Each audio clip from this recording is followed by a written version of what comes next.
La Biblia es muy precisa al describir los eventos de la segunda venida de nuestro Señor Jesucristo.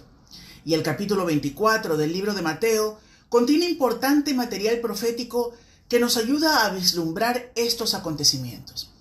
El mensaje de Mateo 24 fue motivado por la pregunta de los discípulos al inicio de este capítulo.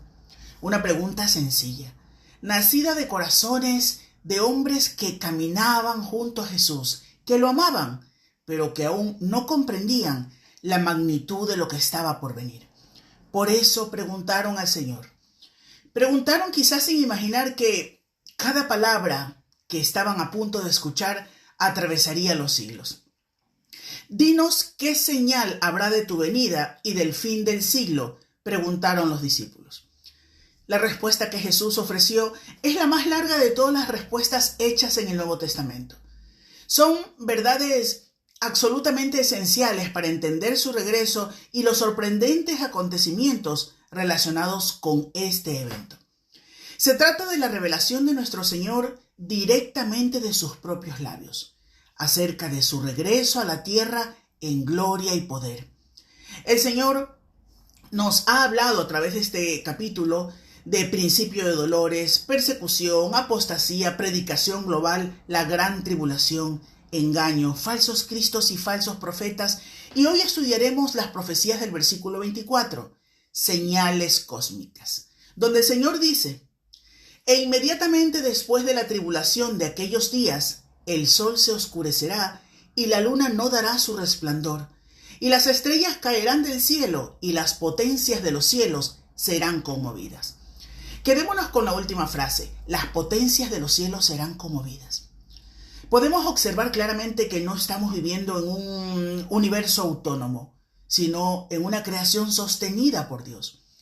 Jesús está hablando de lo más estable para la humanidad, las potencias de los cielos, que representan ese orden perfecto, esa estructura que parece inamovible, ese equilibrio que sostiene todo. El universo que muchos usan para negar a Dios depende completamente de Él, de su Creador. Ese equilibrio que algunos llaman casualidad o accidente está sostenido por su voluntad. El universo no es caótico, es milimétricamente preciso, de tal manera que los científicos lo llaman ajuste fino del universo. La gravedad, por ejemplo, si fuera apenas más fuerte, todo el universo colapsaría. Si fuera apenas más débil, la materia se dispersaría y no existirían estrellas, ni planetas, ni vida. Las fuerzas que sostienen los átomos, si cambiaran mínimamente, ni siquiera un 1%, la vida sería imposible. Todo está ajustado con una precisión extrema. Y el mismo Dios que sostiene todo con esa precisión, también tiene el poder de sacudirlo en un instante. Él dice a través de su palabra que eso también será sacudido. Entonces necesitamos reflexionar. Porque si lo más estable puede colapsar, estos cataclismos provocando una destrucción severa, ¿acaso no afectará su vida? ¿En qué está confiando? ¿En lo que parece firme o en el que lo sostiene? ¿Qué nos puede hacer pensar que nuestras seguridades son intocables?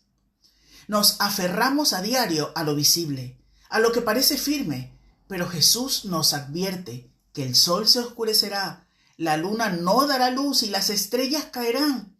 Las potencias de los cielos, fuerzas del universo, serán sacudidas literalmente. Esto revela algo poderoso. No es la creación la que es eterna, es el Creador. No es el orden del universo lo que es inamovible, es la voluntad de Dios. Porque lo que Dios estableció con precisión también tiene autoridad para sacudirlo. El Creador está por encima de todo lo creado. Cuando todo esto ocurra, lo único importante será si usted conocía al Creador, al que sostiene todas las cosas, o solo admiraba y disfrutaba lo que Él hizo. Cuando todo esto ocurra, ese día se caerán las falsas seguridades. El universo no es lo más seguro, lo más seguro es aquel que lo creó y lo sustenta y consuma su propósito por el poder de su palabra, como dice Hebreos 1. A continuación, un mensaje sobre esta parte crucial que nos enseñó nuestro Señor Jesucristo del día en el que las potencias de los cielos serán conmovidas. Permanezca con nosotros y al final recuerde compartir este programa.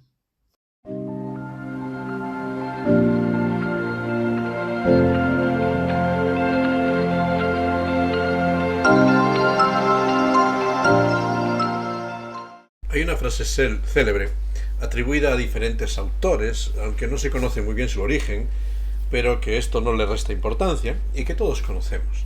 Esta frase dice así: todo pueblo que se olvida de su historia está condenado a repetirla.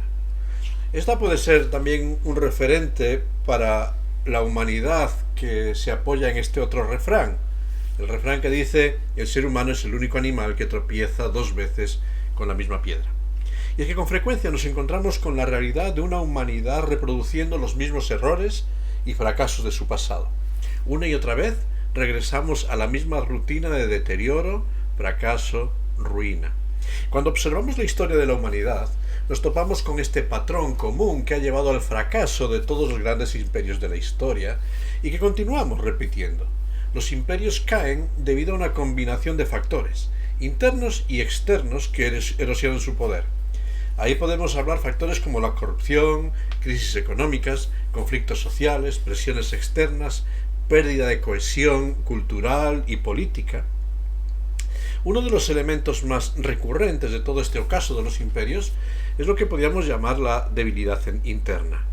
La corrupción administrativa, un gasto público exagerado, la mala gestión de los recursos. Esto genera crisis económicas que afectan a las estabilidades de los estados.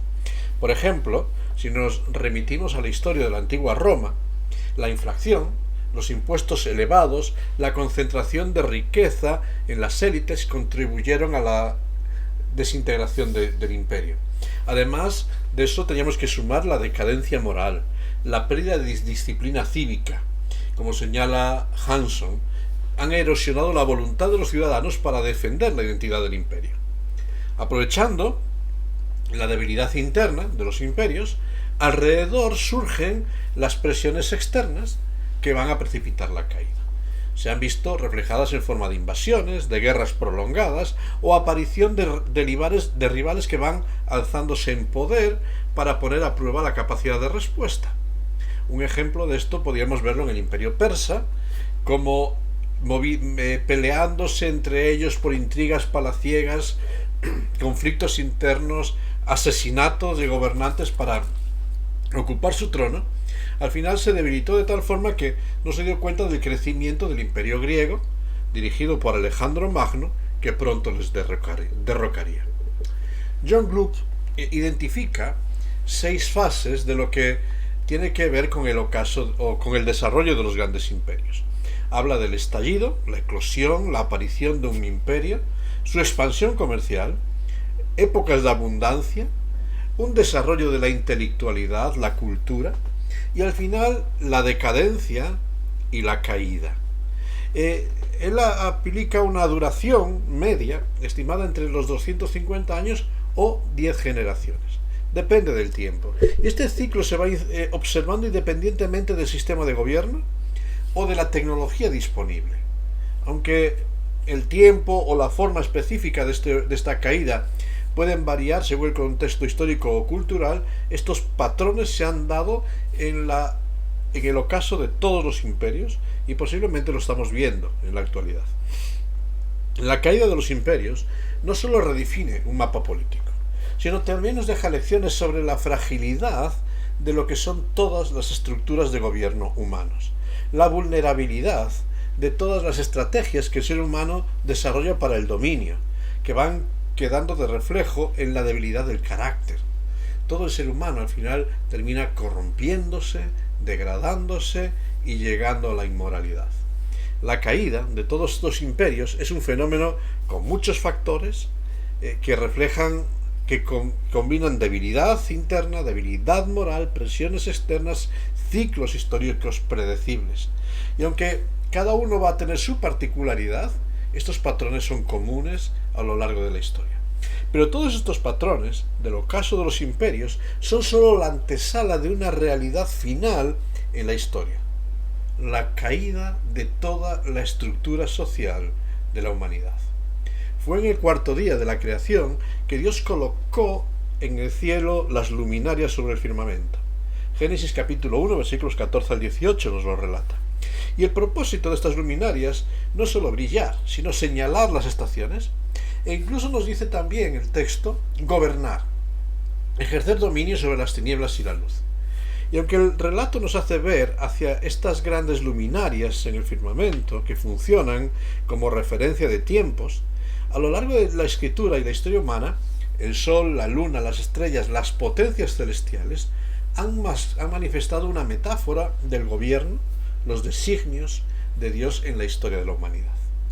El ser humano siempre ha estado observando hacia el firmamento con asombro y expectación, buscando las señales de los tiempos, buscando la guía en las estrellas, buscando en los horóscopos interpretar el futuro, incluso la expectativa de huir del ocaso del imperio terrenal por medio de expediciones espaciales, incluso buscar el origen de la existencia en las estrellas. Miramos hacia el firmamento, hacia el universo desconocido, buscando respuestas. El sol es creado por Dios como fuente de luz, pero al mismo tiempo es símbolo de la justicia, la gloria y el poder de Dios que gobierna la historia. Va a ser asociado con Jesucristo como símbolo de vida y esperanza. El sol en la Biblia no es solo un cuerpo celeste, sino ese símbolo de poder y fidelidad de Dios que representa su luz, su constancia, su amor hacia la humanidad, su capacidad de dar vida, de iluminar con la verdad, de guiar hacia la vida eterna. De hecho, se nos señala proféticamente hacia el nacimiento de Cristo en Malaquías capítulo 4, versículo 2, como nacerá el sol de justicia. Sin embargo, en su rebeldía, el ser humano ha rechazado las directrices de Dios para la vida. Ha rechazado la luz de Dios, ha rechazado la gloria de Dios y la ha cambiado por sus propios deseos, por sus propios soles, por la búsqueda de la felicidad en todo lo material, por la búsqueda de la felicidad en el éxito y la realización personal. Es el sol que va a ser un reflejo y un símbolo del orgullo de una humanidad que declara que no necesita a Dios en su historia. Todo orgullo, todo esplendor humano, al final se va a oscurecer. La falta del sol lleva a la muerte de toda esperanza, de todos los logros. La oscuridad en la Biblia es el símbolo de todo aquello que está afectado por el pecado, la ignorancia y la separación de Dios. Una vida alejada de la esperanza de la gloria de Dios que nos ofrece en Cristo. Y es que en la venida de Cristo, todos aquellos que no se han refugiado por la fe en la provisión de Dios dada en la persona del Señor Jesucristo, quedarán expuestos a la más cruel de la desesperanza. No hay esperanza, no hay luz fuera de Dios, no hay luz fuera de la fe en Cristo. En la Biblia también la luna nos simboliza los ciclos de renovación, los ciclos de la presencia de Dios que va transformando y haciendo brotar la vida. Se menciona incluso como un marcador de tiempo y de estaciones y la guía para marcar los tiempos de celebración en la nación. Esos tiempos de fiesta y celebración que eran el reflejo de las glorias de Dios manifestadas en la provisión de las cosechas, en la liberación de los tiempos de conflicto para aquellos que confiaban en Dios. Sin embargo, la humanidad toma esta misma luna para representar otras cosas: lo subconsciente, la intuición, los afanes y sueños, los miedos ocultos, así como la necesidad de enfrentarnos con nuestras emociones e ilusiones más profundas. El afán de independencia de Dios, lo vemos en este reflejo.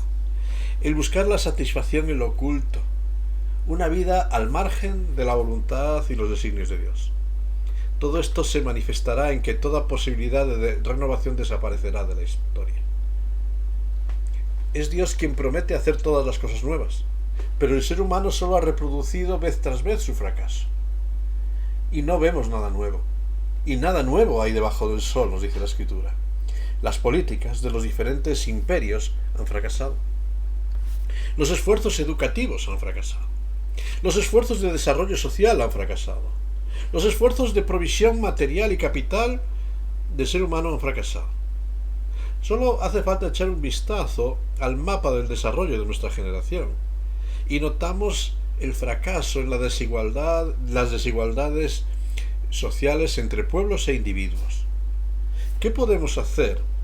¿Qué puede hacer el ser humano para cambiar la historia? Habiendo abandonado a Dios y sus designios y sus guías, ¿qué esperanza queda de renovación? Se ha probado de todo. El reflejo de la gloria se desvanece y se cae en la desesperanza, en no ver hacia el futuro con ilusión.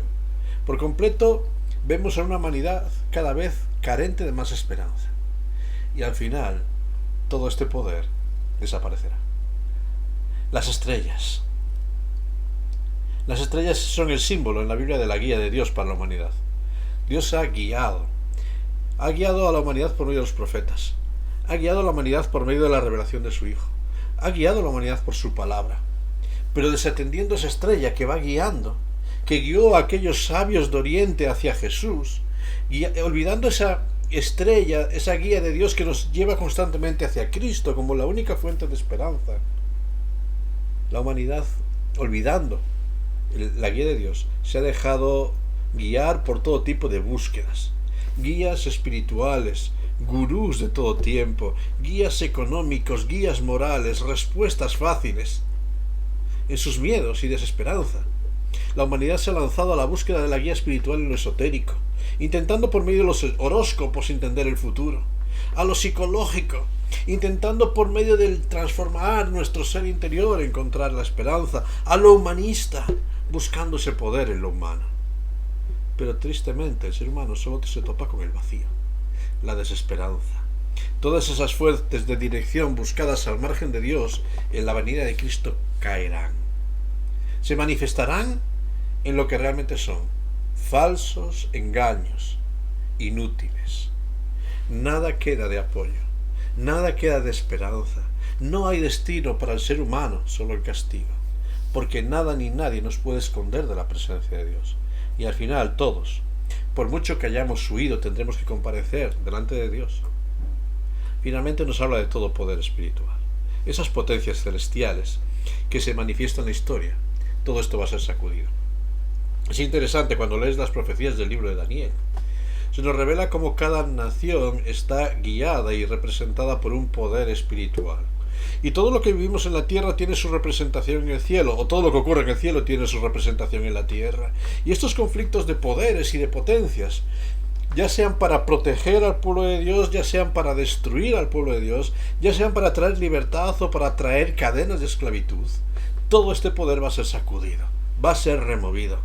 Porque todo esto que nos cautiva y atemoriza será sacudido como ese trigo que es movido por el viento. Se va a mostrar la fragilidad. Todo eso que se escapa de nuestro control, en la venida de Cristo será conmovido. Porque el único que reina, que gobierna, que tiene autoridad final sobre toda potestad, es Dios mismo. La venida de Cristo va a manifestar la realidad de todos los fracasos del ser humano en su intento de vivir al margen de Dios. Y al final, en ese día, todos tendremos que comparecer desnudos delante de aquel que viene como rey y juez, sin nada que presentar, porque nuestras obras son inútiles. Todos somos pecadores, todos somos deudores, todos carecemos de incapacidad en nosotros para cambiar nuestra situación, y lo único que podemos presentar en ese día es nuestra fe. Sí, hemos reconocido nuestra fragilidad y nos hemos refugiado en Cristo. Él es el sol de justicia. En lo humano, todo esfuerzo humano va a ser oscurecido, pero aquel día va a resplandecer el sol de la voz y la revelación de Dios. Y aquel día, nos dice la Escritura, que toda rodilla se va a doblar. Unos se doblarán su rodilla en adoración y en gratitud al recibir a su Salvador. Otros en derrota al no tener ninguna otra esperanza. Por eso, hoy, ante la realidad que se nos presenta para nosotros de la venida del día del Señor Jesucristo, ante la realidad del ocaso de todos los imperios y gobiernos humanos, ¿en dónde estás depositando tu confianza? ¿En Dios y su palabra o en las vanas promesas del placer humano? Todo lo humano se desvanecerá, todos los imperios caerán, solo Dios y su palabra permanecerán para siempre. Y este es el reto. ¿En qué confías? ¿En qué confías para la renovación? ¿En qué confías para el cambio? ¿En qué confías para tener esperanza de vida eterna? El Señor Jesucristo dice: el que cree en mí tiene vida eterna. Pero el que rehúsa creer en Cristo no verá la vida, sino que la ira de Dios está sobre él. Esta es la sentencia, ya está escrita. ¿En quién confías?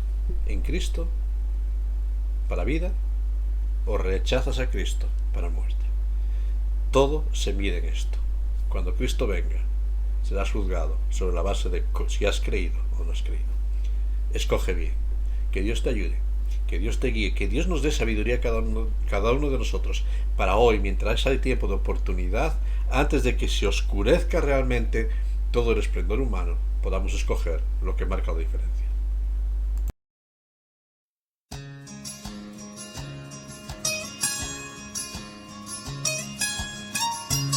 Hay un sitio en el cielo para aquellos que en Cristo han creído. Una vida de felicidad al lado de Cristo por la eternidad. Busca a Dios, es mejor para ti. Busca a Dios en tu vida. Dios te ama. Busca a Dios, es mejor. Ahora es tiempo de buscarle. Otro día, tal vez sea tarde. No desprecies la oportunidad. Hoy Cristo te brinda la felicidad. Busca a Dios, es mejor para ti. Busca a Dios en tu vida. Dios te ama. Busca a Dios, es mejor. Hay muchas cosas que te atan en la vida. Vives enfrascado en los problemas de hoy. Solo tu dinero, tu trabajo y tu placer ocupan tu quehacer, tu quehacer. Busca a Dios, es mejor para ti. Busca a Dios en tu vida. Dios te ama. Busca a Dios, es mejor. Busca a Dios,